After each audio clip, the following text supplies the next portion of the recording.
नमस्कार, जय हिंद दोस्तों। स्वागत है आपका एक नए वीडियो में। Welcome to learn smart edu channel. मेरा नाम है अंशुमन सरकार। पाकिस्तान अभी जल्द ही चीन का गुलाम बनने वाला है। मैंने पिछले वीडियोस में कहा था, अब ये यकीनन ज़मीनी हकीकत होने वाली है। ये बिल्कुल सच बात है और ये आपको जल्द ही पता चल जाएगा, क्योंकि ना अभी जो खबरें आई हैं ये एक्चुअली सीरियसली हमें सोचने वाली बात है कि पाकिस्तान जो है चीन के हाथों बिल्कुल बिक चुका है और बहुत जल्द ही चीन उसको अपना गुलाम बनाने वाला है। और मैं क्यों बोल रहा हूँ, क्योंकि ना अभी एक खबर आई है कि पाकिस्तान और चीन के बीच एक $45 बिलियन का एग्रीमेंट होने वाला है। ये है एक सिक्योरिटी एग्रीमेंट जो कि इन दोनों देशों के बीच में होने वाला है। अब इस एग्रीमेंट में क्या है जो कि मैं बोल रहा हूँ कि इसके चलते पाकिस्तान चीन का गुलाम बनने वाला है। देखिए, 2022 से चाइना जो है पाकिस्तान के साथ एक क्या उसे बोलते हैं, security framework to protect Chinese nationals जो है, ये जो उनका जो चाइना पाकिस्तान इकोनॉमिक कॉरिडोर बन रहा है, उसके लिए जो चाइनीज़ जो नेशनल्स हैं उनके लिए सिक्योरिटी प्रोवाइड करेगी चाइना। तो ये जो है 2022 से चल रही थी बात। चाइना कोशिश कर रहा है कि पाकिस्तान इस एग्रीमेंट पे साइन करे, और अभी पता चला है कि जल्द ही पाकिस्तान और चाइना के बीच ये एग्रीमेंट होने वाला है। अब ये एग्रीमेंट में क्या होने वाला है? इस एग्रीमेंट में क्या है वो ये है कि China Pakistan economic corridor, China Pakistan economic corridor China बना रही है पाकिस्तान के अंदर बना रही है। पाकिस्तान क्या है? पाकिस्तान है ग्लोबल हब ऑफ टेररिज्म। तो उसके पास टेक्निकल नो हाउ कुछ है ही नहीं। तो क्या हुआ कि चाइना सारे अपने बंदों को भेज रहा है ये सारे प्रोजेक्ट्स बिठाने के लिए। तब अब ये जो उनके जो इंजीनियर्स हो या टेक्नीशियंस हो या टेक्निकल स्टाफ हो, जो भी आ रही हैं चाइना से प्रोजेक्ट्स बिठाने के लिए, उनका जो है उनकी कत्लेआम की जा रही है। कौन कर रहे हैं? वही पाकिस्तान के होम ग्रोन टेररिस्ट्स, जो कि पाकिस्तान ने अब पाला पोसा बड़ा किया, खिलाया पिलाया और मोटा ताज़ा करके रखा हुआ है। अब वही टेररिस्ट क्या कर रहे हैं? वही टेररिस्ट अभी चाइना के जो है यही इंजीनियर्स हो या टेक्निकल स्टाफ हो, जो भी हो, चाइनीज़ नेशनल्स को वो मार रहे हैं। तो चाइना ने बोल दिया है कि भाई मैंने तुम्हारे देश में इतने इन्वेस्टमेंट किया है और मेरे जो है नेशनल्स जो है चाइनीज़ नेशनल्स वो असुरक्षित है, तुम उसको सुरक्षा दे नहीं पा रहे हो। तो पाकिस्तान के जो असीम मुनीर है कि उसके पहले बाजवा जो थे बोल रहे थे कि भाई हमारा जो आर्मी है बेस्ट इन द वर्ल्ड है, हम प्रोटेक्शन किसी को भी दे सकते हैं, कहीं पे भी दे सकते हैं, और हम चाहें तो कहीं पे भी अटैक भी करवा सकते हैं, क्योंकि हमारे हाथ में वो हथियार हैं। टेररिस्ट्स वो भी हमारे काम के हैं। तो वो करते करते अब चाइनीज़ नेशनल्स जो हैं उनकी बलियाँ चढ़ने लगी हैं, मरने लगे हैं चाइनीज़ नेशनल्स।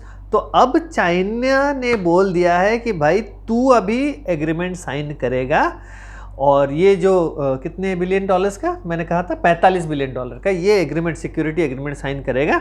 इससे क्या होगा, जहाँ जो इंफ्रास्ट्रक्चर मैं बना रहा हूँ, जो फैक्ट्रीज बिठा रहा हूँ या सड़कें बना रहा हूँ, जो भी कुछ कर रहा हूँ, इसका क्या करेगा तू? पाकिस्तान तुम जो हो, तुम उसका जो एक्सटर्नल जो है उसको क्या उन्होंने दिया है, आउटर एरिया, जो आउटर एरिया है पाकिस्तान का जो सिक्योरिटी पर्सनल है वो उसको प्रोटेक्ट करेगा, और अंदरूनी जो एरिया है, इनर एरिया है, उसको वो चाइनीज़ प्रोटेक्ट करेंगे।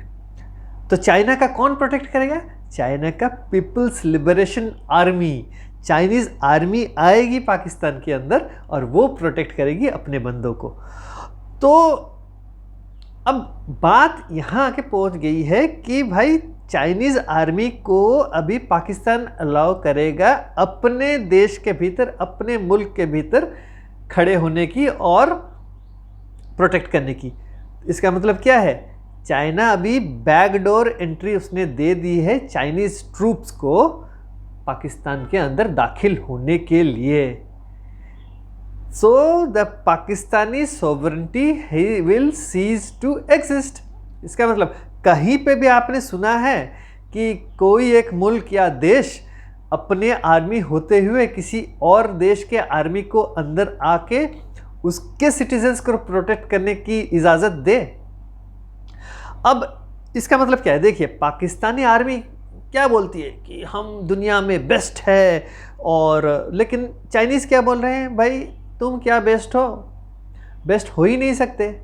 सारे जो वॉर लड़े थे भारत के साथ सारे हारे हो, और ऊपर से 71 की जो लड़ाई हुई थी उसमें क्या किया था तुम लोगों ने अफसर और तुम्हारे जो बोलते हैं फौजी, उन्होंने क्या किया था? उन्होंने सरेंडर किया था।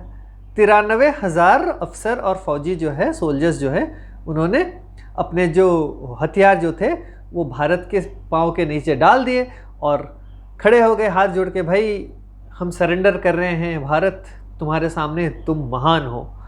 तो उन्होंने माना भी था पाकिस्तानियों ने कि इंडियन आर्मी बहुत अच्छी आर्मी है, और सरेंडर भी किया था। अब ये बात चाइना ने बोला होगा, भाई तुम्हारी औकात क्या है? तुम तो भारत से लड़ नहीं सकते हो, तुम क्या हमारे नेशनल्स को जो है प्रोटेक्शन दोगे? लेकिन पाकिस्तान के जो आर्मी चीफ आसिम मुनीर बोल रहे होंगे, देखिए हमारे पास न्यूक्लियर वेपन है, ये फलाना है, ढिमका है। लेकिन चाइना बोलेगा, भाई तू क्या दिखा रहा है न्यूक्लियर वेपन की बात? भारत के पास भी तो न्यूक्लियर वेपन है, और भारत एक चमाट मारेगा तुम जाके कहीं और गिरोगे। ऊपर से तुम्हारा अभी जो अमेरिका जो है वो भी नज़र गाड़े बैठा हुआ है। तो अभी एक काम कर, मुझे छोड़ दे, मैं अपना आर्मी लेके पाकिस्तान के अंदर दाखिल होऊंगा और अपना जो है, अपने जो इंफ्रास्ट्रक्चर है उसको मैं सेफ गार्ड करूँगा। अब पाकिस्तान का सिचुएशन क्या है? अब पाकिस्तान का सिचुएशन ये है कि 25वां भीख जो है वो मंजूर हो गया है IMF से। तो पहली किश्त जो है वो जो है आ चुका है, $1 बिलियन का, वो आ गया है पाकिस्तान के हाथ। अब पाकिस्तान तो खुद एक भिखमंगा देश है, ऊपर से वो क्या प्रोड्यूस करते हैं? वो भिखारियों की फ़ौज भी प्रोड्यूस करती है, और वो जो भिखारियों की फ़ौज है वो दूसरे मुल्कों में जाते हैं। वो जो उनके जो अवाम के लोग भिखारी की फ़ौज में जो भर्ती हुए हैं वो जाते हैं दूसरे देशों में, वो भीख मांगते हैं, और वो एक बड़ा सा इंडस्ट्री भी बन गया है पाकिस्तान के लिए। तो ये हालत है पाकिस्तान का। तो अब क्या है कि जो IMF जो है ना, IMF ने कहा है कि मैं भाई $7 बिलियन दूंगा, और तुम्हारे यहाँ तुम क्या करोगे? तुम जो है, मैं जो बोलूँगा वही सारे बदलाव लाओगे तुम इकोनॉमी में। तो उसने क्या कहा है? उसने कहा है कि भाई खर्चे कम करो, फिर GDP का जो टैक्स टू GDP रेशियो, मतलब टैक्सेस बढ़ाओ, लोगों से और भी टैक्सेस लो, जो कि ट्रेडिशनल सेक्टर जो एग्रीकल्चर वगैरह उनके ऊपर भी टैक्सेस लगाओ, फिर रियल एस्टेट के ऊपर भी टैक्सेस लगाओ, फिर जो सब्सिडियाँ देते हो उनको कम करो। तो उससे क्या होगा? तेल के दाम बढ़ेंगे, दूध के दाम बढ़ेंगे, आटा के दाम बढ़ेगा, हर सामान जो हर रोज़मर्रा की ज़िंदगी के सामान उसके सारे दाम बढ़ जाएंगे, प्राइसेस हाइक हो जाएंगी। उसके अलावा IMF ने कहा है और एक बड़ी शर्त रखी है। उसने कहा है कि जो ये जो SEZ जो बनाते हो, इकोनॉमिक जोन्स जो है, स्पेशल इकोनॉमिक जोन्स जो चाइना को देने वाले हो, जिस पे वो इंडस्ट्रीज़ बिठाएगा, वो बिल्कुल बंद करना है तुम्हें। तुम चाइना को कोई भी जगह और नहीं दोगे इंडस्ट्रीज़ बिठाने के लिए। देखिए, चाइना और सऊदी ने ये जो IMF से जो $7 बिलियन का लोन मिला है, वो चाइना और सऊदी के कारण ही मिला है पाकिस्तान को। तो इसके चलते वो शर्त भी ये था कि सऊदी भी बोला है कि मैं यहाँ आके बिज़नेस करूँगा, चाइना ने भी कहा है कि मैं और इन्वेस्ट करूँगा और बिजनेसेस यहाँ बिठाऊँगा। ये बातें हुई थी। तो अब क्या है कि SEZ जो स्पेशल इकोनॉमिक जोन जो था, जो बिठा रहा था पाकिस्तान, वो अब बिठा नहीं पाएगा। IMF ने मना कर दिया है। तो चाइना को आ गया है गुस्सा। तो शी जिनपिंग ने कहा है कि देख बेटा, एक तो मेरे जो इंफ्रास्ट्रक्चर्स बन रहे हैं उसमें तुम्हारे लोग हमारे चाइनीज़ नेशनल्स को मार रहे हो, तो अब मेरी जो आर्मी है वो जाएगी पाकिस्तान के अंदर और वो गार्ड करेगी जो इंफ्रास्ट्रक्चर्स मैं बना रहा हूँ पाकिस्तान के भीतर। दोस्तों एक बात है, चाइना जो है वो क्या करती है, वो हर देश में जाती है, जो गरीब देश होते हैं उनके यहाँ बिजनेस फैलाती है। मैं एक छोटा सा उदाहरण दे रहा हूँ, एकदम मैं लैटिन अमेरिका की ही बात कर रहा हूँ, मैं वेनेजुएला की बात कर रहा हूँ। वेनेजुएला में क्या है, वेनेजुएला में अभी उनका जो इन्फ्लेशन इतना हाई है कि उनका जो खुद का जो करेंसी है वो अभी काम नहीं करता है। तो चाइना वहाँ से तेल खरीदती है तो उसके उनके साथ बिजनेस करती है। तो वहाँ क्या कर रही है चाइना, पता है आप लोगों को? चाइनीज़ दुकानें बिठाते हैं और चाइना के जो गुड्स है वहाँ वो बेचते हैं। तो लोकल बिजनेसेस जो है, लोकल जो छोटे मोटे व्यापारी थे उनको भी वो ख़त्म कर रही है।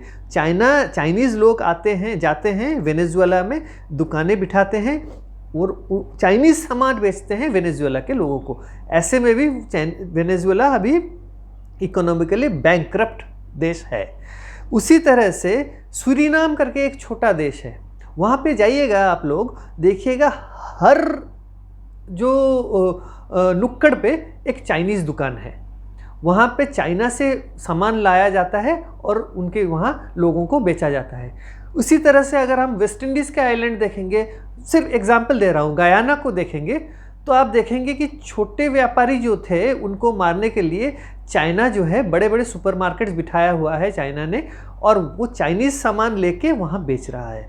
तो लोकल जो व्यापारी हैं उनको मार रही है चाइना, अपने मुनाफा कमा रही है। मैं बोल रहा हूँ, ये उदाहरण दे रहा हूँ, साउथ अमेरिका की बात कर रहा हूँ। पाकिस्तान की अगर बात हम करेंगे तो अब क्या है, अब चाइना ने अपना जो है ये इसको बोला जाता है चाइना का डेट ट्रैप डिप्लोमेसी। तो डेट ट्रैप डिप्लोमेसी जो है, डेट ट्रैप का मतलब क्या है, कर्ज का जाल। तो डेट ट्रैप डिप्लोमेसी में वो हर देश को फंसाता है और पाकिस्तान जो है सबसे बड़ा मुर्गा है चाइना के लिए। क्योंकि ना उसने पाकिस्तान में 2015 से जो CPEC China Pakistan economic corridor उसने जो हाईवे बनानी शुरू की, चाइना का ही फ़ायदा है, पाकिस्तान का कोई फ़ायदा नहीं है उस इकोनॉमिक कॉरिडोर से। ग्वादार पोर्ट को जो डेवलप कर रही है चाइना, वो वहाँ से हाईवे शुरू होती है बलूचिस्तान खैबर पख्तूनवा होके शिनजियांग प्रोविंस जो है चाइना के भीतर वो जा रही है हाईवे। तो जो सामान ग्वादार पोर्ट में उतरेगी वो ट्रकों पे लोड होगी, रेल कैरेजेस पे लोड होगी और वो सीधी जाएगी चाइना के भीतर। तो चाइना जो है अपने बचत के लिए, चाइना अगर ये पूरा घूम के जाता इंडियन ओशन क्रॉस करके, अरेबियन सी से इंडियन ओशन क्रॉस करके, फिर मलक्का स्ट्रेट होके साउथ चाइना सी होके अगर चाइना पहुंचती तो वो और ज़्यादा खर्चे उसको होते हैं जहाज़ के थ्रू। अगर वो सामान जो यूरोप से आ रही है कि मिडल ईस्ट से आ रही है, वो अगर ग्वादार पोर्ट पे उतरती है और सीधे शिनजियांग प्रोविंस इसी हाईवे से चली जाती है तो खर्चे बहुत कम हो जाते हैं। तो इसी के चलते अपने फ़ायदे के लिए चाइना ने ये चाइना पाकिस्तान इकोनॉमिक कॉरिडोर जो हाईवे ये बनाया है उसने। उसके अलावा उसने बिजली के प्लांट्स बनाए हैं। देखिए, बिजली के प्लांट्स बनाने का मतलब है कि विदेशी कंपनी ने बिजली के प्लांट बिठाए हैं तो उसने लोन दिया है, उसी के खर्चे से ये बिजली के प्लांट्स बिठाए जा रहे हैं। तो पाकिस्तान को उस लोन का पैसे तो रिफंड करने हैं कि नहीं है। जैसे कि हाईवे बनाए हैं, पाकिस्तान को उस हाईवे का खर्चे को वापस देना है। लेकिन पाकिस्तान का क्या काम है उस हाईवे का? पाकिस्तान के पास अपनी सड़कें थी तो उसने चाइना को बेनिफिट देने के लिए ये सड़कें बनाई है। और इसने ये किस टाइम किया गया था? जब नवाज शरीफ जो बड़े मियाँ वो जब प्राइम मिनिस्टर थे उस टाइम ये सारी एग्रीमेंट्स हुई थी। तो देखिए, बड़े भाई के टाइम पे ये चाइना आके घुस गया। अब छोटा भाई छोटे मियाँ जो शहबाज शरीफ है उनके टाइम पे अभी वो चाइना आर्मी लेके अंदर पहुँचेगी। दोस्तों देखिए, चाइना जो है वो क्या है? वो एक व्यापारी मुल्क है। वो व्यापार करना अच्छी तरह से जानता है और वो वन साइडेड एग्रीमेंट करवाता है, एक तरफा जो है एग्रीमेंट वो करवाता है। इससे क्या होता है, जो सामने वाले को जिसको भी कर्ज देगा वो, तो वो ऐसा उसका जो ब्याज वगैरह या टर्म्स एंड कंडीशंस रखता है कि सामने वाला जो है, अगला जो खड़ा हुआ है जिसने एग्रीमेंट पे साइन किया है, वो बिल्कुल फंस गया है। तो पहले चाइना ने क्या किया, चाइना ने पाकिस्तान को सपने बेचे, सपने बेचे कि भाई अगर हाईवे बन जाएगी, सड़कें बन जाएगी, फिर रेलवे लाइनें बन जाएंगी, तो पाकिस्तान जो है एकदम ऊपर चले जाएगा, इकोनॉमिकली टॉप हो जाएगा। अमेरिका को छोड़ो, वो बिल्कुल आगे बढ़ जाएगा, वो कहीं कहाँ ऊपर जाके पहुंच जाएगा। ये सऊदी वगैरह ये सारे आके तुमसे भीख मांगेंगे, इसके बाद मैं तुम्हें ऐसे बना के दूंगा तुम्हारा देश, तुम एकदम एक नंबर देश बन जाओगे। ये सऊदी वगैरह कुछ भी नहीं है, तुमसे भीख मांगेंगे ये लोग आके फिर बाद में। तो ये उसने सपने बेचे थे। और पाकिस्तान तो आपको पता ही है, politicians corrupt, army corrupt, businessman corrupt.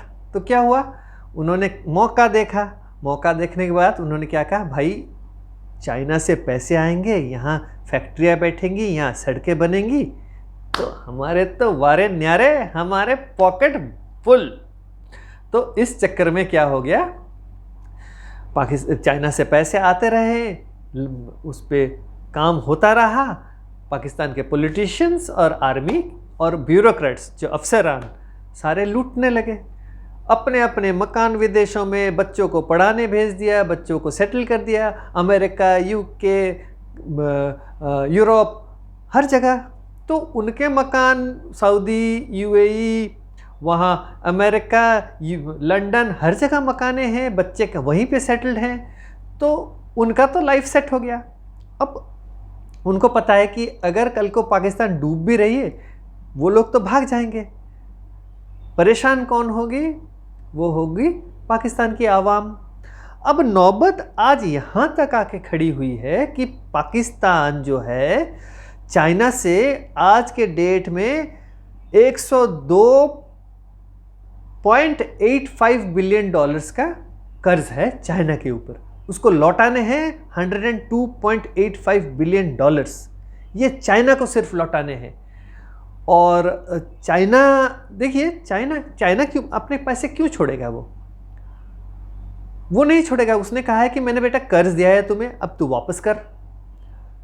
सड़कें बनाई उसके फ़ायदे के लिए, बिजली भी उसके फ़ायदे के लिए उसने बिठाई है, क्योंकि ना वहाँ से मुनाफा कमाएगा।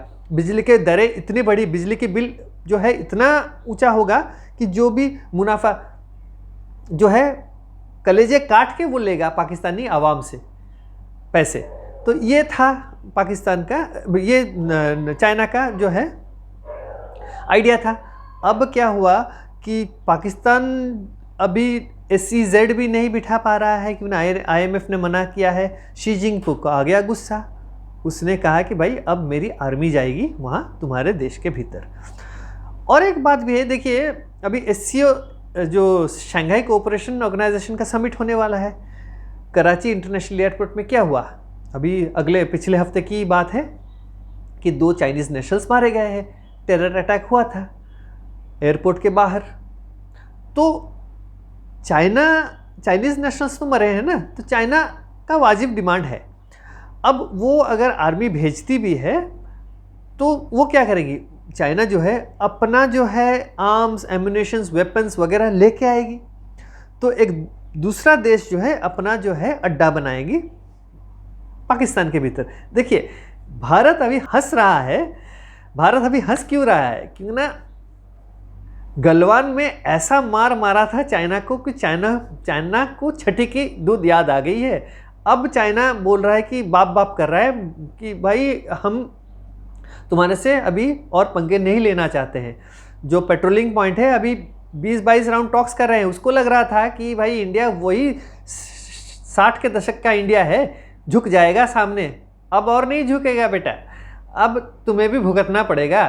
तो अब इंडिया हंस रही है। अब पाकिस्तान के ये नौबत है, चाइना आके वहाँ थोड़ा सा तो अभी हमें सोचना पड़ेगा, क्योंकि ना सिक्योरिटी रीजंस है, क्योंकि ना रीजनल इंस्टेबिलिटी अभी हो रही है, क्योंकि ना पाकिस्तान के अंदर चाइनीज़ आर्मी आके बैठेगी, उधर 12 तारीख को जो है चाइना के जहाज़ जो है, नेवल शिप्स जो है वो आके बांग्लादेश में डॉक किया हुआ है। तो थोड़ा सा तो इंडिया का कंसर्न है, लेकिन इंडिया जो है अभी नज़र गड़ाए बैठी हुई है। अब मज़ेदार बात यह है, देखिए अब शंघाई कोऑपरेशन ऑर्गेनाइजेशन का समिट होने वाला है पाकिस्तान में। पाकिस्तान ने क्या करा हुआ है, अभी पाकिस्तान ने अपना इस्लामाबाद और रावलपिंडी शहर को बिल्कुल बंद कर दिया है, एकदम सन्नाटा, इधर उधर कोई नहीं चल सकता है। ऊपर से उसका जो पंजाब का प्रोविंस है और सिंध, मतलब पंजाब और पाकिस्तान वाला पंजाब और कराची जो शहर है, उस पर उन्होंने 144 दफ़ा लगा दी है सेक्शन 144। इसका मतलब अनलॉफुल असेंबली, 2-4 लोगों के ऊपर आप लोग इकट्ठा खड़े नहीं हो सकते हैं। तो ये बात होगी। तो देखिए पाकिस्तान खुद ही डरा हुआ है और चला है शंघाई कोऑपरेशन ऑर्गेनाइजेशन का समिट ऑर्गेनाइज करने, वो भी 16-17 तारीख अक्टूबर को है। और ऊपर से चाइना का दबाव है कि भाई मेरी आर्मी जाएगी तुम्हारे वहाँ अंदर अभी खड़ी रहेगी। तो पाकिस्तान जो है गुलामी के जो है कगार पे खड़ा हुआ है, चाइना का गुलाम बनने वाला है।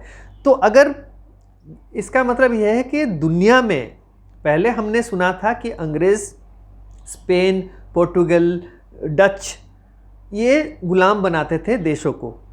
अब मॉडर्न एरा में 21st सेंचुरी में शायद पाकिस्तान अभी जो है पहला गुलाम देश बनने जा रहा है, और वो भी चाइना का गुलाम बनेगा। वो colonise, China will colonise Pakistan very soon. तो ये नौबत आके खड़ी हुई है। अब इस हालात का जिम्मेवार कुछ हद तक अमेरिका भी है। अमेरिका क्यों है? क्यों? देखिए इमरान खान का तख्ता पलट किसने करवाया? अमेरिका ने करवाया अपने फ़ायदे के लिए। उसको लगा था कि अगर तख्ता पलट हो जाता है, शहबाज शरीफ आ जाता है, तो हमारा काम निकल जाएगा। लेकिन क्या हुआ? उसके विपरीत हो गया, उसका उल्टा हो गया। वो जाके चाइना के गोदी पे बैठ गया है। उसी तरह से देखिए बांग्लादेश में उसने तख्ता पलट करवाई। तख्ता पलट करके उसको लगा कि मैं मोहम्मद यूनुस को बिठा रहा हूँ। तो मोहम्मद यूनुस के बिठाने के बाद अब क्या हुआ?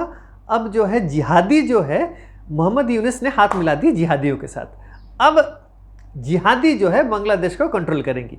तो अमेरिका का जो प्लान था वो बिल्कुल फेल हो गया है दोनों ओर से। लेकिन भारत के लिए थोड़ी दिक्कतें बढ़ गई है। इसका मतलब ये नहीं है कि भारत चुप बैठा हुआ है। भारत ने भी अभी प्लानिंग शुरू कर दी है और बहुत जल्द वो एक्शन पे उतर ही जाएगी अगर कुछ गड़बड़ी हुई पाकिस्तान या बांग्लादेश के भीतर। तो अभी मौका है। देखिए शंघाई कोऑपरेशन ऑर्गेनाइजेशन का जो समिट है वो कितना सक्सेसफुल हो रहा है कि लास्ट मिनट में कैंसिल हो रहा है, उसका हमें खबर नहीं है। लेकिन 16 तारीख अभी है और 3 दिन है अभी। तो देखते हैं आगे आगे होता क्या है। तो वीडियो पूरा देखने के लिए बहुत बहुत शुक्रिया। अगर वीडियो आपको अच्छा लगा है तो वीडियो को लाइक करें, चैनल को सब्सक्राइब करना ना भूलें और दोस्तों को चैनल को शेयर करना और वीडियो को शेयर करना ना भूलें। और अगले वीडियो तक नमस्कार।